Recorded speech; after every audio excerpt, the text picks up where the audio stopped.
What's up, guys? Inspector Gadget here, and as always, it's great to see your faces. Today we're going to be doing a head-to-head inspection of the Kindle Fire HD 7-inch tablet and Google and ASUS's Nexus 7. So, let's get inspecting.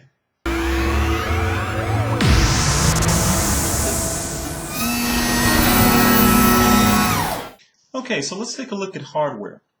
Now, although thinner than the Nexus 7 at 0.4 inches compared to the Nexus 7's 0.41 inches, the Kindle Fire HD is also shorter and wider at 7.5 inches tall by 5.4 inches wide compared to the Nexus 7's 7.81 inches by 4.82 inches wide. However, the Kindle Fire HD is heavier at 13.9 ounces compared to the Nexus 7's 12 ounces. Now, the Nexus 7 sports a leather-like dimpled back and sort of a silver plastic around its bezel, which is more appealing to the eyes compared to the Kindle Fire HD's rather unremarkable design. Also, the Nexus 7 is easier to hold in one hand, which is perfect for reading books, whereas the Kindle Fire HD's width make it cumbersome to hold in one hand. However, the Kindle Fire HD was meant to be held in landscape mode. Also, the huge bezel on the Kindle Fire HD is rather unappealing. Also, the power and volume buttons on the Kindle Fire HD seem to have been added as an afterthought, as they're recessed, making them hard to find. Now, the original Kindle Fire didn't have physical volume buttons, so it's almost as if they said, hey, let's make a new Kindle Fire, and they put everything in it, and then they said, oh yeah, we forgot to put volume buttons like we did last time, and then just kind of cut them in there. So it's rather disappointing. The Kindle Fire HD stereo speakers are superb, however, much louder and clearer than the Nexus 7 speakers. Now, the Nexus 7 also has stereo speakers, although centered in the device compared to the Kindle Fire stereo speakers, which are separated on both sides of the device. The Kindle Fire HD has a quote-unquote HD camera, according to Amazon. However, we've determined that the Kindle Fire HD's camera is only capable of capturing 1 megapixel images, compared to the Nexus 7's 1.3 megapixel sensor on its camera. But the Kindle Fire HD's camera can record full 1080p video, whereas the Nexus 7 tops out at 720p. The Kindle Fire HD has a micro HDMI port for outputting movies to your HD TV, and the Nexus 7 does not.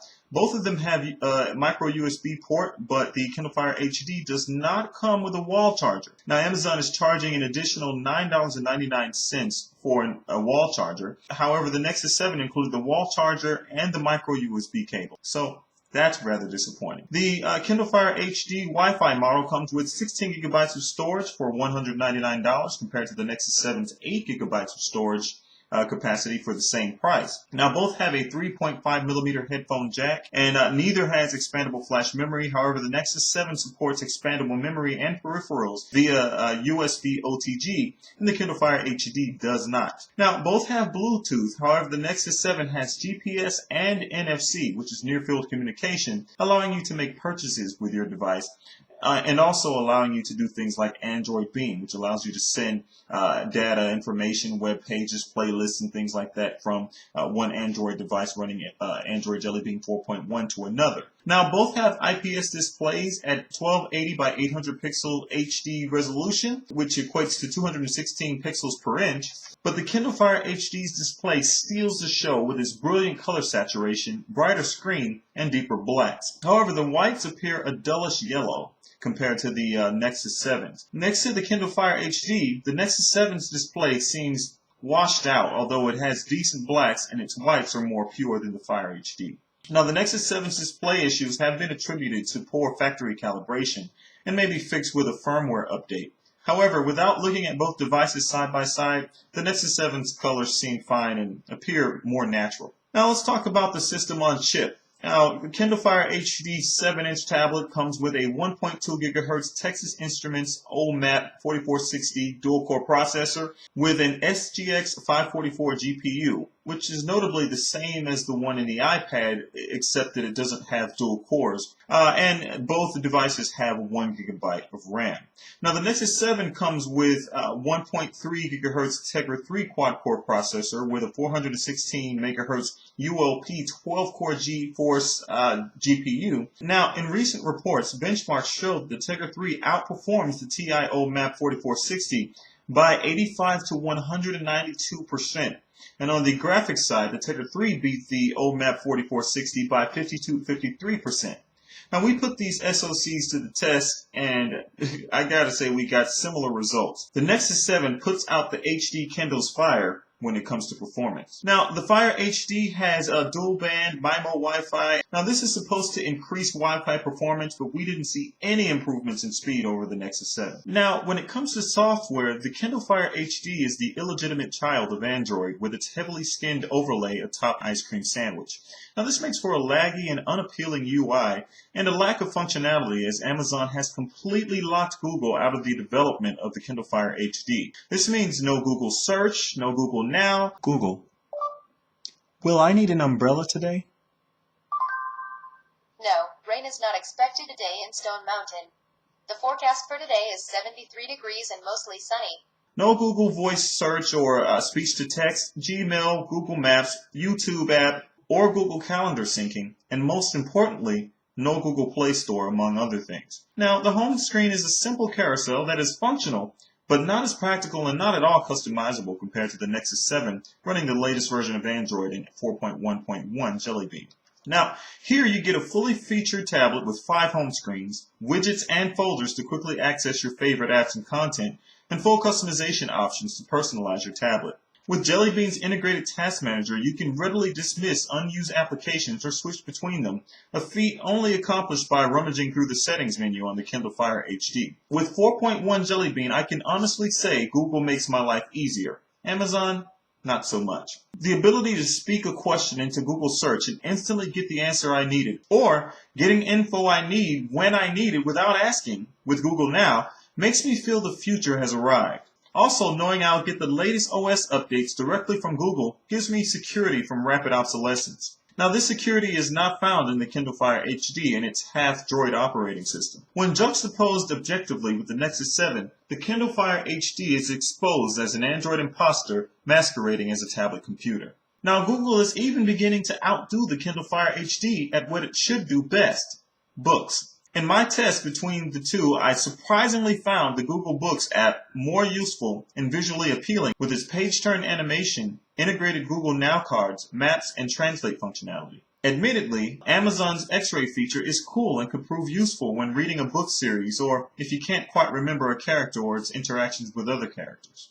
Now, both devices play movies just fine, and with the Nexus 7, you're going to have a very pleasurable movie watching experience. However, the Kindle Fire HD has a more pleasurable experience with its more saturated colors and louder and clearer speakers. Now, when challenged by one of the viewers to my Kindle Fire HD review video that I was being unfair to the Kindle Fire HD by evaluating a game that was sideloaded to the Kindle Fire HD and thus not optimized for it, in fairness, I decided to download Asphalt 7 from the Amazon Apps Store and do a more apples-to-apples comparison with the same game on the Nexus 7. Now, when loading up the game on the Kindle Fire HD and the Nexus 7 simultaneously, I noticed that the game loaded much faster on the Nexus 7 compared to the Kindle Fire HD. I also noticed that when I picked the same car and raced the same course, the response of going from left to right and making turns and drifting was much slower on the Kindle Fire HD compared to the Nexus 7. It was literally night and day with the same vehicle as far as response time. So I have to say that the Nexus 7 outperformed the Kindle Fire HD in my playing of the Gameloft game Asphalt 7 on both devices. However, there is no difference in playing less processor-intensive games like Rovio's Bad Piggies. Now let's talk about cost, and let's talk about what these two devices can do out the box. With both devices touting a $199 price point, and with, as I mentioned before, the Nexus 7 really being only $175 given the $25 credit from Google Play, not to mention Transformers Dark of the Moon that's included with the device, you can actually buy the Nexus 7 and start watching a movie right away. It also comes with a free book in Robert Ludlum's Bourne Dominion, so you can actually start reading a book right out the gate. And when you really think about it, with the Kindle Fire HD not coming with a wall charger, you're going to have to pay an additional $9.99 for a wall charger. You're also going to have to pay an additional $15 if you want to opt out of the ads that are on the lock screen. In addition to that, you're going to have to add an extra $79 for Prime membership if you want to get any real functionality out of this tablet. So that brings the cost of the Amazon Kindle Fire HD from $199 to about $303.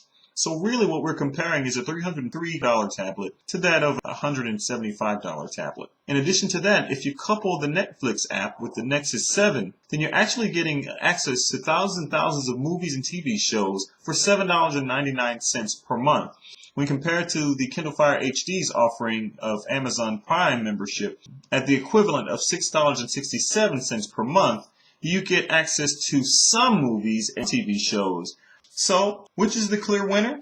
Undoubtedly, the Google Asus Nexus 7 tablet, hands down. With access to the Google Play Store's 600,000 apps compared to Amazon's estimated 50,000, superior functionality out the box, and Google's $25 credit with its purchase bringing its actual cost to $175, the Nexus 7 handily extinguishes the Amazon media consumption device's spark, leaving embers in its wake at best. Well, guys, that's it for this head-to-head inspection of the Kindle Fire HD and the Nexus 7. Let me know what you guys think about each, guys. It just depends on what you like, or do you think one just annihilates the other, guys? I personally favor the Nexus 7. Guys, you can follow me on Twitter at InspecTheGadget. You can circle me on Google Plus at InspecTheGadget. Also, post your questions and your comments down below, guys. And if you want to leave a video response, that's great, too. Make sure to hit that like button. If you want the latest and greatest in tech news and reviews, guys, go ahead and hit that subscribe button at the end of this video. I'm InspecTheGadget, and I will see you on the other side. Peace.